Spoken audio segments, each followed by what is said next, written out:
If I do my job, in the next few minutes, I'm going to give you the secret to happiness so that when you go home tonight, you can start living a happier life, and you can start sharing it with more people so that they can have a happier life too. So let's start with what we know about happiness. There have been hundreds, literally hundreds of studies by economists and social scientists and psychologists about happiness, hundreds over the past 30 and 40 years. And basically, they all start by asking the question, who's happy?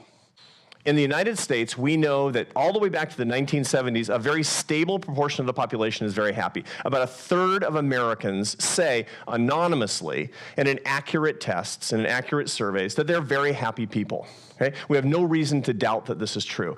A little over 50% say they're somewhat happy, and about 10 to 15% of the population is chronically depressed and say they're not very happy. Okay, now, that's actually not the most interesting question. The most interesting question is what brings happiness? And we know the answer to that too. It's three things. Three things bring happiness: genetics, big life events, and choices. And I'm going to tell you about all three, starting with genetics. Now, a few years ago, social scientists at the University of Minnesota constructed a wonderful database that included 75 pairs of identical twins born between the mid-1930s and the mid-1950s. Now, they were separated at birth and adopted to separate families. It's like a social scientist's dream. It's almost as if the government had done this. And at age 40, they were reunited and they were given a personality test. So they were asked about the things that were going on in their lives and the way that they viewed their lives. This is really interesting because you've got DNA carbon copies of each other, and they have different upbringings, so you can net out the parts that are nature and the parts that are nurture statistically. And what do they find? They found that 48% of their happiness is genetic. As a matter of fact, they found that more of their personality was genetic than they ever understood before. 40% of how you vote is genetic. 40% of how you worship is genetic. So this explains some things. Do you have somebody in your life who's chronically happy? Do you have a coworker who's happy all the time? It's very irritating, by the way. And so sometimes you wonder, that person is just happy all the time. What are they doing right? What's your secret? The secret is their DNA. Are you a grumpy person? Are you dark and brooding? It's your DNA. It's not your fault. You have lousy parents, is basically what it comes down to. So if that's the case, does it really matter what we do? The answer is yeah, because if half of it is taken away from you, you better get the other half right. Now, 48% is genetic, but there are other innate qualities, other innate characteristics that are really important. The most interesting of which is gender. Who's happier, men or women? The answer is women. Most studies, the overwhelming majority of studies, find that women are happier than men and always have been. Okay, that's too bad, guys, but I've studied this myself and I found the same thing. I've looked at the happiness of men and women by marital status, okay? And what do you find? Married women are happier than married men. Single women are happier than single men. Widowed women are way happier than widowed men. What's so funny about that? It's I told that one to my wife, and she says, no kidding. In general, women are happier than men. Here's another interesting mystery. What's the average unhappiest age in a man's life? I had heard about this phenomenon forever. So have you. This is the male midlife crisis, right? When do you think it is? 17. That doesn't count. Only grown-ups. 45. 45. It's 45. That's exactly right. 45 is the average unhappiest age in a man's life. And it goes something like this. The trajectory of life for men is interesting and sometimes a little sad. See, when you're in your 20s and 30s, the life recipe is actually kind of simple. Life is like a superhighway. When you're in your 20s and 30s, if you want to get ahead and you want to have a better life and you want to be happier and more successful, just hit the gas. Just look for more money and look for a better career and look for more promotions, and it's simple. The problem is, on the superhighway, guys get to age 45 and a bunch of them stop and they say, I think I'm on the wrong road. I don't want to be on the superhighway, but I can't stop because I've got the house payment and I've got all this stuff. It's hard. I'll get hit. I'll get in an accident if I stop. It'll be bad if I stop. That's what a lot of guys find. Now, okay, next question. What do they want? Staying on the same metaphor. What they want is to be on another road that they pick themselves. They want to be on a little dirt road with a motorcycle on it, where the driver's not wearing a helmet. That's what they want. So who's the guy on the motorcycle? Because the secret to happiness is being the guy on the motorcycle without the helmet. So I want to know who he is. Tell me about him. I know who he is. He's me. And I'll tell you how it works. When I was 19, I dropped out of college. Dropped out, kicked out, splitting hairs. And I ran off to play music for a living. I was a French horn player. That's all I wanted to do. I wound up in the Barcelona Symphony by my late 20s. It was great. I loved the music. I still love the music. It's the best music ever written. Seems like a dream, right? But I got a glimpse of my 45-year-old self. I got a look in the crystal ball. It was all the guys working with me who were usually 20, 30 years older than me, who around 45 had kind of lost their happiness, and now they were drinking a little too much, and their marriages weren't so good, and they didn't like the music so much. And I said, I don't want to be those guys. So I got lucky that I saw it, and I hatched a plan. I hatched a plan to escape. And I decided to go back to college. And I called my dad and said, Dad, I got big news. I'm going to quit music. I'm going to go back to college. I'm going to study, I don't know, literature or physics or poetry or economics or something. It's going to be great. I'm going to use my brain. My dad said, what are you talking about? He said, you started a family. You're doing fine. It's very irresponsible to just quit when you're in your late 20s. Why? I said, Dad, because I'm not happy. And I don't think I'm going to be happy. Right? And there's a long pause. And he says, so what makes you so special? Today I'm doing what I love. Today I'm doing what I feel like I'm called to do. Today my job is to talk to you about how to have a happier life. What a miracle. Now, it's not good enough for people to accidentally find the way. We need to find it on purpose. Okay, so innate differences. Genetics, 48%.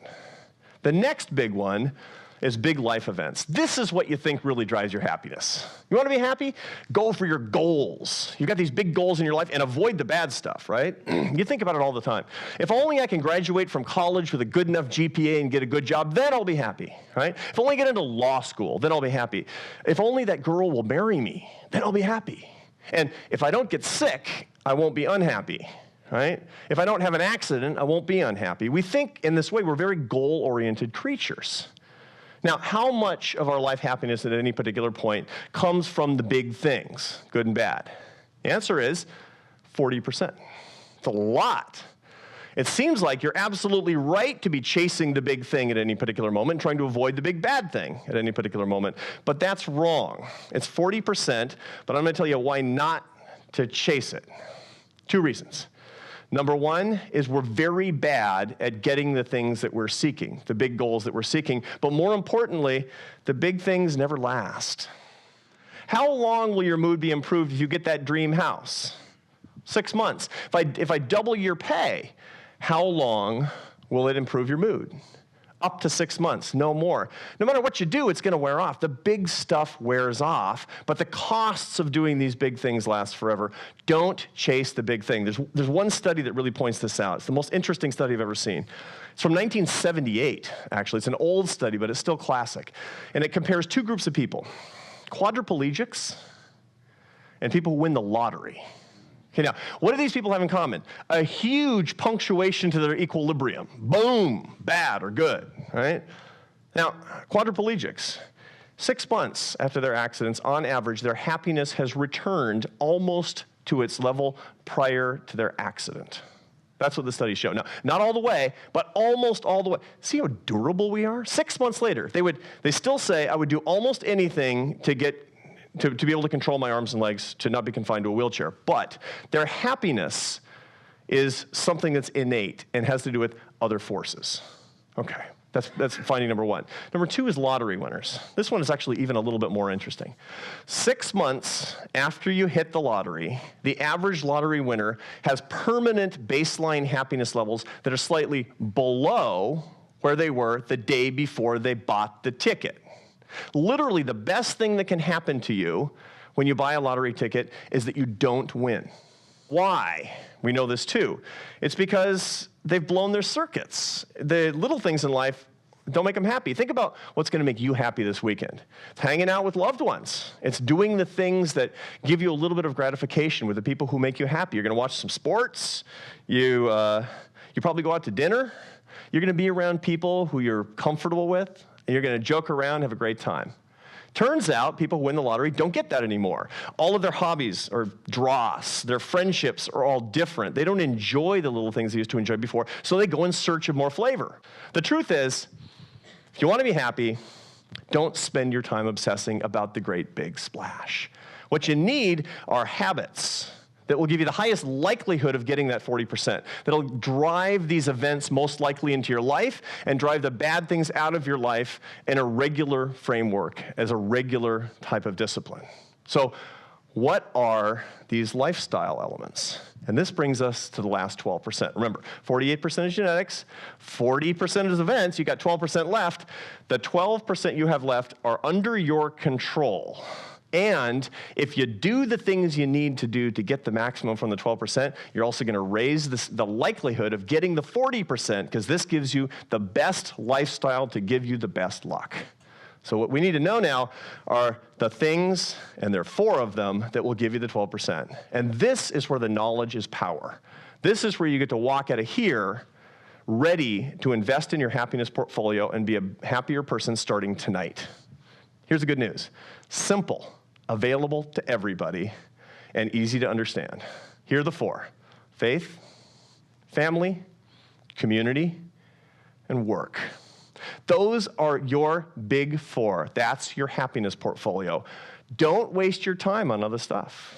Because if you do, you're going to be going in the wrong direction. Faith is pretty obvious. The interior life. I'm not going to tell you which faith, but thinking about the transcendental, thinking about the things that are not of this world, and incorporating them into your life. Family, having solid family relationships. These are the things that can't and shouldn't go away. Community is a little bit more complicated. The elements of community are cultivating important friendships and being charitable in your community, being a charitable person toward others. That's what it means to have community in your life.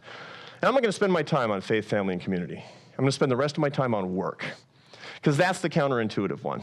Work is such a big deal. You watch The Office, you read Dilbert cartoons, right? Work is just a drag, right? At least for others. You probably like your job, but other people, probably not so much. What percentage of Americans like or love their jobs? What percentage of Americans are satisfied or very satisfied with their work? Okay, now think about it. Get a number in your head. You're thinking 20, 25%? 89%. 89% of Americans are either satisfied or very satisfied with their jobs. What an incredible thing. No other country comes even remotely close. Why? It's because of money? No, that's not one of the big 4. I didn't say faith, family, community, work, and money. No, money's not on the list. And in truth, many economists, including me, we've studied the effects of money on happiness. Money does bring happiness by relieving pressure to people who are poor, up to the level of the lower middle class. Then it flattens out a lot. It brings a little bit, but it takes a lot of money at higher income levels to bring any sort of satisfaction. Okay, so money's really not it. It's something else. What is it that brings so much happiness to so many people from work, besides the guys who were bummed out at age 45? So what is it? We've looked, and we've looked, and we've looked, and we found it. We found it. It's earned success. It's the belief that you're creating value with your life and value in the lives of other people. Earned success is truly the key to happiness through work. If you believe that you're serving others and you're creating value with everything that you do, I don't care what you do, because people who believe that they've earned their success and are happy in their work are the same whether they have a college degree or a high school degree or no high school degree, whether they have above average incomes or below average incomes, whether they classify themselves as lower middle class or upper middle class, it doesn't matter. It doesn't matter. It matters whether or not they think they are creating value with their lives, that they are earning their success. If you take two people who are precisely the same, there's data from the University of Chicago, General Social Survey, the best survey database that we have in the United States today.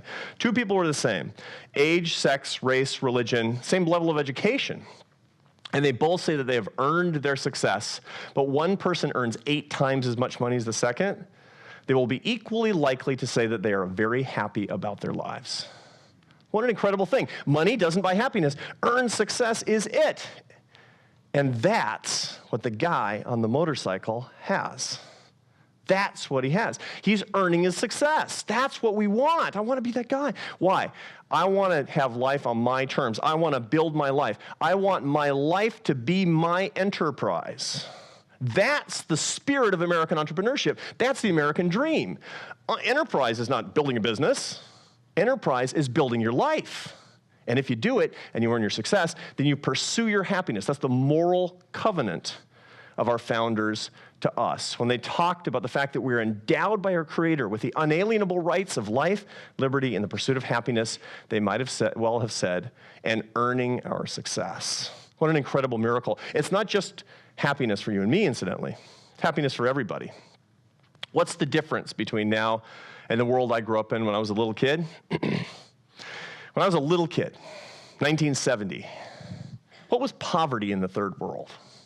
Poverty in the third world was a picture in the National Geographic with a kid with a distended belly and flies on his face who was poor and was going to die, and there was nothing I could do about it, and there was nothing you could do about it. That was poverty in 1970. Comparing 1970 to today, the percentage of the world's population living on $1 a day or less, that's a standard measure of poverty among development economists. The percentage of the world's population living on $1 a day or less since 1970 has declined by 80%. That's the world's greatest anti-poverty achievement ever. Is it the fabulous success of the United Nations? Is it? It's not a laugh line, my friends. Is it the International Monetary Fund or the World Bank? Those might or might not be effective organizations, depending on your point of view. But it's not those things. It's 5 things. According to development economists, it's globalization, free trade, property rights, rule of law, and entrepreneurship. Now, you can give to charity all night, all day long, but you got to have a system that works while you sleep.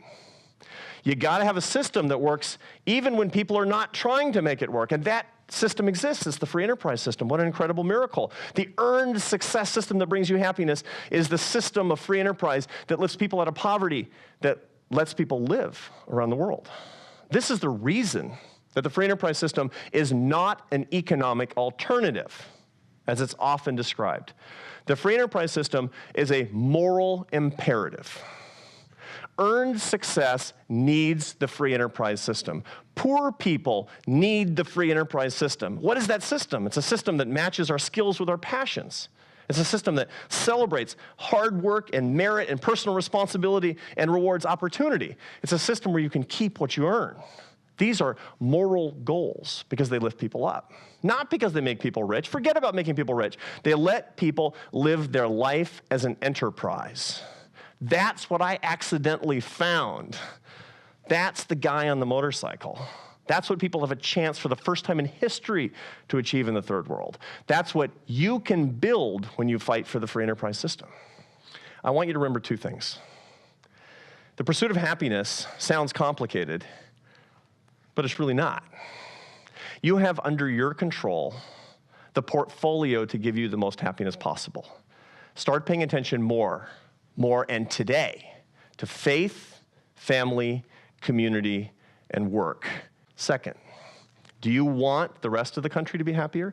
Do you want the rest of the world to have a better shot at the happiness that we feel is our moral right passed down by our founders? Then work for the system that makes it possible.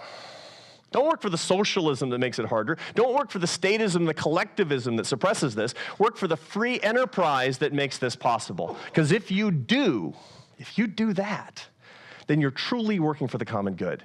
And for that, my last words to you are thank you.